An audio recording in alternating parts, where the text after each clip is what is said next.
Hello everybody, so I wanted to do a video on what is meditation and why should you do it. So I've been meditating since 2012, so about 8 years or so now. Through various reasons and life transformations, I came across meditation and decided to give it a go and have not looked back since, and I would no less do my meditation every day than I would not do my meditation every day than I would not drink water every day. That's how valuable and life-changing that it's been for me. So I just wanted to express in a fairly brief video a bit of my idea about what meditation is and why I think it's so important for people to do, because I don't often hear this spoken about very often in this kind of way, because the normal way that people talk about what meditation is going within, finding stillness, finding peace, quiet, switching off from the outside distractions, that kind of thing, in order to find greater health and well-being and clarity and a sense of self and this kind of thing, which is all valid, but I just wanted to give it a slightly different spin with this video, because the main reason is because I hear a lot of people saying with meditation, but I can't switch off. I find it really hard to switch off, and I find it really interesting how many times I hear that. And also because the truth of meditation is that it's not switching off, it's switching on, and that seems like a really bizarre thing to say. Some of you may understand it if you've already been on a meditation path for a long time, and some of you might not quite understand what I'm saying by that, but meditation is switching on, it's not switching off. It's not like a technique that you learn to switch off from your everyday life, to go within, to stop all of your thoughts, to stop all of your feelings, and find a place of like complete and utter silence and peace and quietness. It's kind of that for me. But where the real power of meditation comes in is the discoveries that you make and what you find when you do meditation, when you go within. It's not necessarily the act of meditating itself that is the end goal. It is more the intense, amazing discoveries that you make when you do that practice on a regular basis. So meditating is different for different people. So people will have different ideas about what meditation is, and that's okay, because it is different for different people. The discoveries are different for different people. The ways about doing it and going about it are different for different people. Meditating is not one formula, one way of doing things. It's not like a fixed formula or a fixed program or a fixed technique, or you must do this technique or that technique. Meditating is like, it's like a way of life almost. It's like something that we all do every day in our lives, pretty much. You know, we might not realize it, but we spend moments of every day of our lives in meditation to some degree or another, whether it's looking out of the window just for a moment and forgetting the conversation that's going on, or the dinner you're eating, or the to-do list or whatever, and looking out of the window just for a moment or two and thinking, taking your awareness away from all the things that are going on around you. That's meditating. That's meditating, is switching yourself on into a different place, occupying a different space than you normally would occupy in your ordinary day-to-day life. And we all do that all of the time, pretty much. So what I really mean by switching on is that if you take sort of two perspectives of life, let's say, that if you take the ego perspective, and by ego what I mean is, I don't mean a grand sense of self, that kind of thing. We all have an ego, we all need an ego, we all use an ego every day to live our lives. So in order to live a human existence in this third dimensional world, a planet of ours right now, the ego is something that we need, a tool that we need to use in order to live our lives. It keeps us safe, supposedly, at its basic level. It keeps us safe. It keeps us making decisions, it helps us to relate to people, it helps to get our needs met, it helps us on like a primal instinct kind of survival level. The problem is, of course, in this day and age, for a long time probably, that the ego has become so much more than that, and it's become 100% of who we are. But I'll go to that in just a minute. But the ego does have a function, and it's an important function, and it's one that we need, and we all use it every day. Even if you are a great spiritual leader, to some degree or another, you will use your spiritual, your ego sense of self to live your life, the practical aspects of your life. And the ego operates on your senses, so all your senses, your 5 senses or 6 senses if you like, on your thoughts, all the thoughts and the layers of thoughts that go through your mind, on your feelings and all the feelings that are coming up that you process every day, on how you interrelate with people, on the decisions that you make, the reactions that you do or the actions that you take, is all of your ego in operation, in play, helping you to live your life. Now that's one part of who you are. Then there's another part of who you are that is completely separate from that. That is your true sense of self, your true essence, your true divine spark, your soul, your source, your whatever you want to call it. There's many different names for it, but the essence of who you are, your sense of being. So it's effectively your beingness, your existence, your life itself, your life force. That is another part of you. In fact, it's all of you. But there is that element, and there is the ego element. Now, in today's world, and not just today's world, but for a long time, we often get caught up and trapped in living just the ego sense of self. Just that. We think that that's all there is. We just think that there's an ego. That is all of who we are. We are our thoughts, we are our feelings, our actions, our choices, our decisions, our reactions, our primal instincts. We are all of those things. We get caught up in that idea and that belief, which is completely false and is a complete delusion, that we are all of those things and that is it. And a lot of us, and me included, before I started meditating, lose ourselves. And why I mean ourselves, I mean our beingness, our trueness, our soul, if you like. We lose it in that ego sense of self. We forget all about this beautiful beingness that's here, and we exist entirely in the ego self over here. So for me, what I mean by switching on is, I mean moving from a place of being in the ego sense of self, from a place to switching on to becoming your beingness. So let's say your soul or your divine essence has like switched itself off, which never happens, by the way, but just so that I can try and explain this a bit more. Let's say it's quietened down, it's shifted to the side, we've kind of forgotten about it, it's like sad sack in the corner, and we are living in our ego lives over here, and we think that this is all there is, so therefore this part of us, this essence of us, doesn't get heard, doesn't get seen, doesn't get to express itself, doesn't get to be and live and be full of life.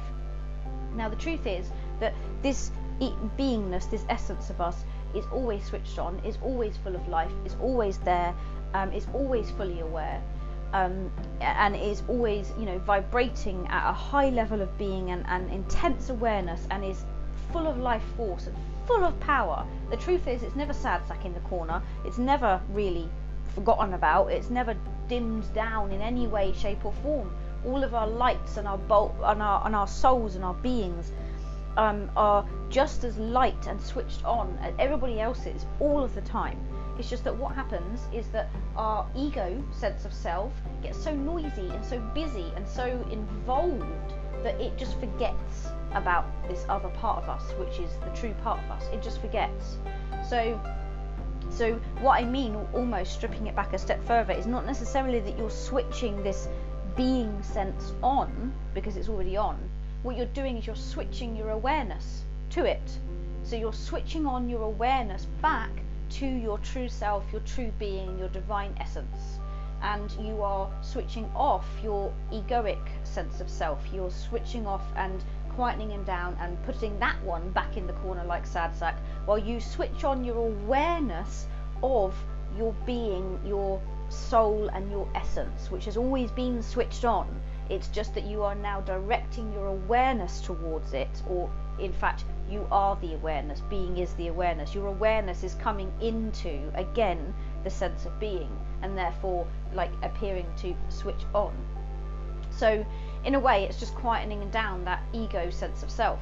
So if you think about meditation as something, let's put it on the stage in the West End Theatre. So let's use that as an analogy. So in our everyday lives, perhaps some more so than less, or less so, then we have a stage, and we have center stage, and we have a spotlight, and on the whole the ego takes center stage and has the spotlight shining on the ego full beam. So the life is being lived through the ego, and the ego is center stage. It gets to decide, it calls the shots, it makes the decisions, does all the reacting and the defending and the thinking and the all of this kind of thing, even the loving and the joy and the forgiveness. Like your ego does like all of that on center stage with the spotlight shining on it. And then if you imagine taking your ego sense of self and putting it in the on the back of the stage, in the in the backing singers instead of the lead singer, or even in the audience on the back row instead of here and center stage, what you're doing in meditation effectively is you're taking the spotlight and center stage away from your ego sense of self, and you're bringing your core essence and your core being and your core sense of self back onto center stage with the spotlight shining on it again. So you're getting a taster and a feeling of coming back into yourself through meditation, and that's what meditation is, and that's why we should do it, really, because we are giving life again, although it always had life and always had power. What we're doing is we're giving it the awareness. We're becoming aware of the life and the power and the joy and the wonder and the love and the magic and the intensity that our true being is and has and exists, while not being sabotaged or forgotten about or pushed away by the egoic sense of self. And when you meditate, and when you practice meditating, especially for a long period of time and over many years, one of the key things for me was what meditation did for me to begin with was it showed me the difference, that there was a being, a sense of self, and there was an ego, and the ego was the one doing the thinking and the feeling and the reacting and all of this kind of thing. I didn't even know before I started meditating that there was an ego, that there was this separate egoic sense of self, and then there was this true being of power within the center of it all, within the center of the universe. I didn't even know that. So meditation opened up my awareness of the possibility that I wasn't my ego, that I wasn't my thoughts and my feelings and all of these things, and using my physical senses. It just started to open my awareness of it, until I got to the point where I started to shift my awareness, just flickers, just little flickers at a time, little moments at a time, of my awareness being in this beingness, this oneness, this entity, this energy, this soul, whatever, life force, chi, whatever you want to call it. I began to taste being in the spotlight in that sense more so than being in my egoic sense, until I got to the stage where I was able to instantaneously, within a matter of seconds, switch off my ego sense of self and switch to being in this beautiful sense of self, this beingness and oneness. And I could do it, and still can do it, instantaneously. And so meditation helps you to, first of all, be aware that there might be something else other than your ego living and sense of self, then to start to see it and then shift into it bit by bit by bit by bit, then to a point where you can shift into it instantaneously and be there, and all the power and the magic that it gives you, which I'll talk about in a second. And then if you keep going with your meditation, you can eventually be in that being space for most of the time in your life, in your ordinary life. Instead of giving the ego sense of self center stage all the time, you can most of the time exist in this sense of being, while using your ego, being aware of your ego, but understanding that your ego is a tool, a box of tools in which you need in order to be able to navigate life. And so the way that you use your ego, your egoic sense of self, becomes wholly different when the being, the soul, if you like, is in the driving seat, using the ego for its own devices and needs, in other words, rather than the ego in the center stage, using its sense of being for its own needs. In fact, just pushing it away because it doesn't need that at all. It doesn't want that. It's a threat. So you're reversing roles, and I don't even believe that the most amazing spiritual leaders in the world operate 100% of the time in this beingness. I don't even believe really that enlightened beings operate 100% of this in time, simply because they're still living in a human body and they're still living on the planet, and you still need your ego and some aspects of your ego in order to live in this world, in a physical body on this planet.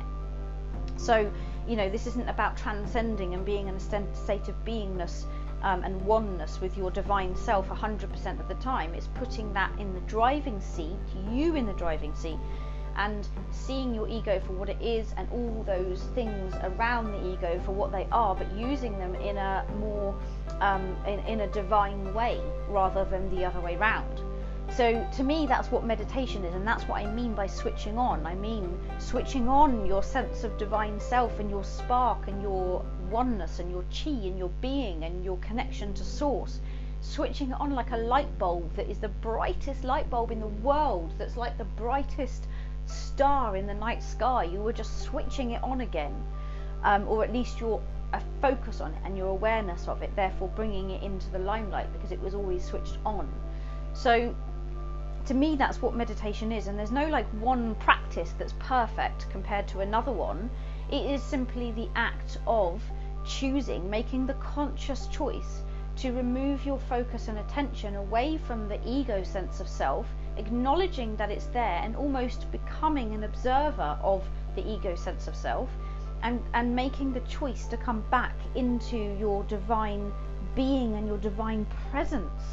And it's making that choice, even if it's only for a few moments, even if it's only just looking out of the window for a moment and connecting with that and bringing your awareness back onto it again, reminding yourself, no, hold on a minute, I'm not these egoic things, I'm not my thoughts or my feelings or my processes or my reactions or my illnesses or my pains or anything like that. It's allowing the space for you to be in beingness, to be in oneness, to be connected to source, to the divine, to which, you know, is deep within you and also kind of separate at the same time, like a source that you connect into. So it's giving it time and space, and you can do that and practice that kind of in any which way you like.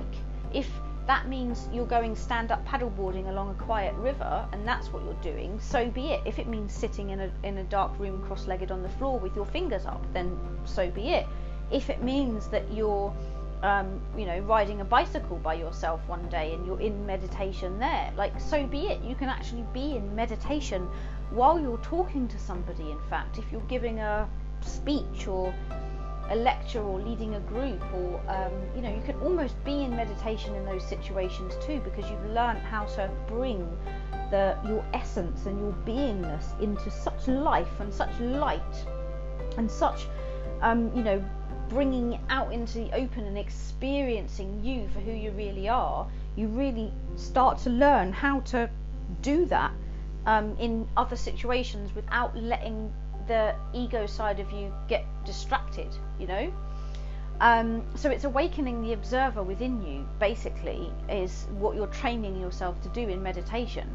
So first becoming aware of the fact that you are not your thoughts and feelings and all of those egoic sense. First becoming aware of the fact that you have an ego, that it's okay to have an ego. We all have an ego.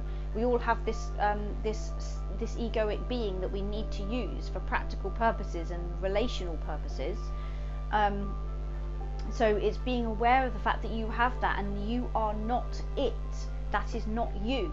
That's the first step, and that I find is the barrier to many people that I've met in life who would never even dream of meditating. They would never even dream of considering doing a meditation or considering looking within themselves, and they see no reason and no purpose for it, and that is understandable and completely forgivable, because they are living 100% in their ego. They are their ego. That's all there is to them. It's just this egoic sense of self and living that I was talking about. That's all there is. There is no even a concept of the idea that you are not that is not who you are. So until you get that spark of interest, until you get that urge to say, well, hold on a minute, I've just had a moment where I've realised that I have this ego and these thoughts and I'm not my thoughts. Hold on, what does that mean then? Because if you're not your ego, if you're stepping away from your ego, if you're moving away from your ego and you're not becoming your thoughts and you're not becoming your feelings and your aches and your pains and your physical body and your sensations and senses and reactions and actions, if you are not those things in life, and you put those to one side on the back row of the theatre or the back of the stage, then what's left? And the person and the thing that realizes, that can see that you are watching your ego, that you are thinking about you're not your thoughts, that you're thinking about you're not your feelings, that you're thinking about you're not your body. So that one that becomes aware, that starts asking the question about whether they are their ego or not, and what is the ego and this kind of thing, who's doing the asking? Who is it that's doing the asking? Your ego is not going to ask itself if it is itself. It's not going to ask that. It's not going to question itself. Presence is pure presence in and of itself, cannot ask itself if it is in fact itself. Presence is just presence. So you have to think, when you're working with your ego and your thoughts and your feelings and your emotions and your body and your relationships and your life and your choices and decisions and actions and reactions to things, if you are able to question them, if you are able to observe them, if you are able to let them go or hold on to them or move away from them, then who is it that's doing the questioning and the moving away? That's the thing you've got to investigate. And meditation is that tool, that incredible thing that you can do to start investigating that. Who am I then, if I am the one that's questioning who I am? Who is it that's questioning who I am? Still, maybe some people might think, well, what's the point? What's the purpose? I'm not really interested in coming back into this divine presence and this divine being. Let's say I am, 100% living in ego, and this is all that I think there is, and there's no awareness of anything else. Ignorance is bliss, right? Then what's the problem? I can just stay living like this, and I'm happy, or you're happy, and it's wonderful when it has its ups and downs, and sometimes you suffer and sometimes you don't, and you're happy, and that kind of thing. So why bother? Why bother going into meditation to come back to this sense of being? Well, the reason is because this sense of being and this presence that you come into again in yourself, this is where all your power is. This is where all the magic is, all the power, all the knowing, all the understanding, the true sense of self. But more basic than that, this is where you are. This is you. I can't think of a single human being. Maybe it's possible, but I can't see how it's possible. I can't think of a single human being possibly that could go through their whole entire lives, not at one flicker of a moment have a brief, fleeting thought about who am I? Who am I actually? We live on a planet that's spinning around thousands of miles per hour, that's moving through the universe, at thousands of miles per hour, and there's millions of universes out there. When you just tap into the grandness and the epicness of what we're talking about with that, there must be something more, right? There has to be something more. So even if you just have a tiny flicker of a question of who am I, that's why meditation is so valuable. And that's why I am such a believer in people just coming back to their true essence and their sense of self and finding out who it is that they really are. So I lived 100% in my ego, absolutely I did, and I didn't even have a crack of a view into the world that there could be anything else apart from my ego sense of self. That was everything. And I can't even remember what it was that happened that made me see that first crack, but once I saw the first crack, that there was something else outside of that, I thought, hold on a minute, what's that? What's that? If there's a crack and I've seen the crack, there must be more. There must be way more, because even that is profound and life-changing. The fact that there's a crack in the first place, the fact that there is this slightest, tiniest possibility that you are not 100% your egoic self, that there is something more. And then of course you want to know what that is, and meditation is that journey to finding out what is through that crack and what else there is out there or in there. So you know, what's the motivation for it? Why would you do it? Because there is a world within you, because there is a huge world within you. Not just a world, there's a universe within you. There's a universe, and yes, you don't use your physical senses in the same way you do in this 3D world to explore and investigate and interpret and react and act, but you do in this world have the opportunity to interrelate to people, beings, to react, to act, to do things, to explore, to see, to hear, to feel, to investigate this universe that's within you. But it's just not on a physical level like we do in our ordinary everyday lives. It's on a deeper, different, energetic, spiritual level. And you know, you can move, you can act, you can do, you can feel, you can respond, you can see things, you can, you know, relate with things in this world that you find within you, in your universe. It's just on a different level. Imagine it's being like having a dream. When you have a dream, sometimes you have a dream and it's really like real, and you are moving, you are running, or you are speaking to someone, or you are feeling something, or you are doing something, you are seeing something visually with your eyes, but it's just a dream, right? It's just a dream. So if you can do that in your dreams, what I'm saying to you is that what I mean by going in and finding your inner universe is that that's the universe, like a dream, much like you have a dream, except it's not a dream, it's real. You can find that universal dream within yourself, and you can have those dreams within your universe when you go in, except the difference is you're doing it fully consciously, unlike a dream where you're kind of doing it unconsciously. You may or may not remember things when you wake up. You can only come back to who you truly are through meditating. And don't get worked up on the techniques and the methods and how you should be doing it or shouldn't be doing it. There is no technique, there is no perfect way. You are simply withdrawing yourself, acknowledging first of all that you might possibly be living in your ego self, that you might be thinking your thoughts or your feelings, or you might be residing in them too much and believing that they are who you are in the moment. All you are doing with your meditation journey is starting to become aware that there's something else apart from that, and moving yourself into it, closing your eyes if you need to, and starting to look for something. Be self-investigative, go on your own inner journey, be your own detective of yourself, and start looking for that that incredible ball of light, that presence, that beingness, that oneness that is within you, that so many people, so many spiritual leaders talk about, and they all come to the same conclusion with it. So we can't all be wrong, not all the spiritual people talking about it, they can't be wrong, because we're all talking about the same thing. And you're just going on an investigative journey to find your way to that place, which, let me reassure you, you are already in. That's the thing, you are already there.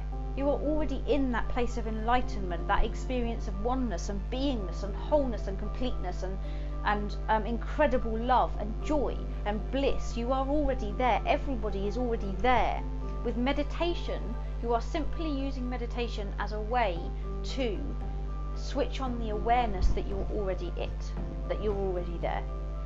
And that's all you're doing, and you're helping yourself by quietening down your ego and focusing your journey and your intention onto finding that awake being within yourself that you already are, and you're moving into it to be it and become it more fully, rather than being in your ego sense of self. So use guided meditations, or sit with your eyes closed in the sunshine and just breathe, or imagine beams of white light coming down from above and filling your every being, or don't get too caught up with thoughts and trying to push the thoughts away. Simply by noticing that you are having thoughts, it means you are observing them, because you've just noticed that you're having them. So instead of getting frustrated, I can't stop these thoughts, I can't stop them coming, and isn't it annoying, I can't meditate, all these thoughts I can't stop. Well, hold on a minute, you're observing the fact in yourself that you're having all these thoughts. So who's doing the observing? Who is observing the fact that you've got all these thoughts coming and you're finding it frustrating and annoying that they won't stop and you can't quieten your mind? Who is doing that observing?